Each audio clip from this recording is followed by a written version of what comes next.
Il conferimento di pile e medicinali e farmaci va effettuato nei contenitori stradali dedicati e dislocati sul territorio o presso il centro di raccolta in via Caiù.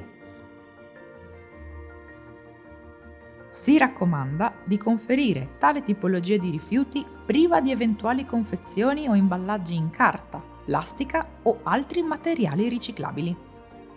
Le siringhe vanno conferite nel contenitore di farmaci con l'ago protetto dall'apposito cappuccio di sicurezza. Il conferimento di oli alimentari e minerali da autotrazione va effettuato all'interno di contenitori a tenuta presso il centro di raccolta in via Caiù. Questo particolare tipo di rifiuto non deve assolutamente essere sversato in fognatura o disperso nell'ambiente.